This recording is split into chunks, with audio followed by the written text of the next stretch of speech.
चलिए आगे बढ़ते हैं।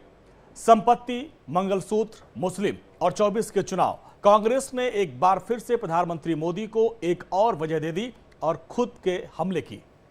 कर्नाटक में सिद्धारमैया सरकार के फैसले पर कैसे प्रधानमंत्री नरेंद्र मोदी ने ओबीसी वोटर्स को साधा और कांग्रेस को मुस्लिम हितैषी बताया, इस रिपोर्ट के जरिए आप देखिए।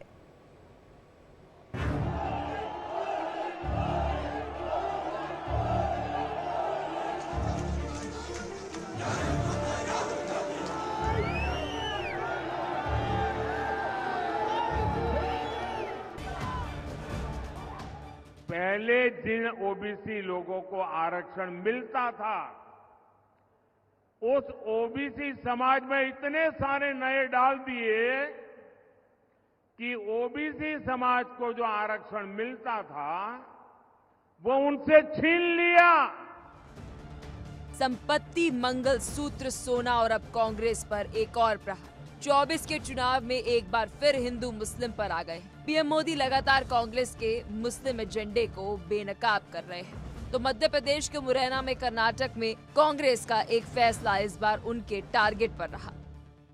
बाबा साहब आम्बेडकर की भावना के विरुद्ध बना दिया था। उस मुस्लिम समाज को, ओबीसी को जो मिलता था वो लूट करके उनको दे दिया। कर्नाटक में मुसलमानों को फायदा देने के लिए कांग्रेस ने पिछड़ा वर्ग में उन्हें शामिल कर दिया है। राज्य में ओबीसी को 32% आरक्षण मिलता था, लेकिन अब इसकी ही एक कैटेगरी में सभी मुस्लिम जातियों को शामिल कर लिया गया है। इससे कर्नाटक में सभी मुसलमानों में 13% से ज्यादा मुस्लिम है। कांग्रेस का ये फैसला पूरी तरह से चुनावी दिखाई देता है। तो पीएम मोदी ने इस बात पर भी कांग्रेस को निशाने पर ले लिया कि जिस धर्म के आधार पर आरक्षण को बीजेपी ने खत्म किया था, उसे फिर कांग्रेस ने शुरू कर दिया है और कांग्रेस ये फॉर्मूला पूरे देश में लागू करना चाहती है। कांग्रेस कर्नाटका में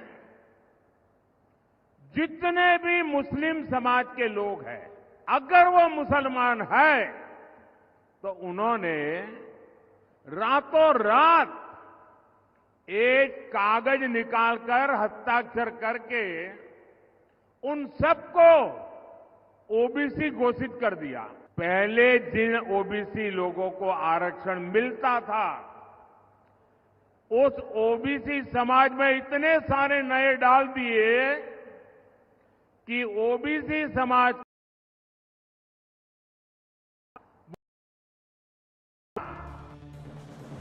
मोदी के साथ साथ अब पूरी पार्टी कांग्रेस की मुस्लिम राजनीति पर हमलावर हो गई है। तो एक दिन पहले यूपी के सीएम योगी आदित्यनाथ ने भी कांग्रेस पर मोदी स्टाइल में ही हमला बोला था। योगी आदित्यनाथ ने इस बात को जाहिर किया था कि कांग्रेस SC, ST, OBC के आरक्षण पर डाका डालना चाहती है।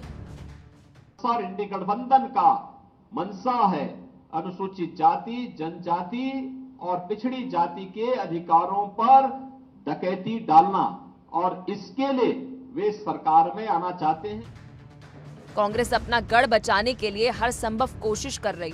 लोकसभा चुनाव में कांग्रेस के लिए करो या मरो वाली स्थिति है।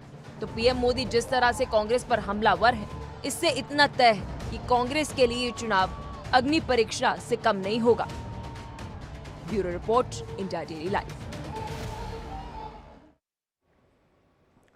लोकसभा चुनाव को लेकर बिहार में भी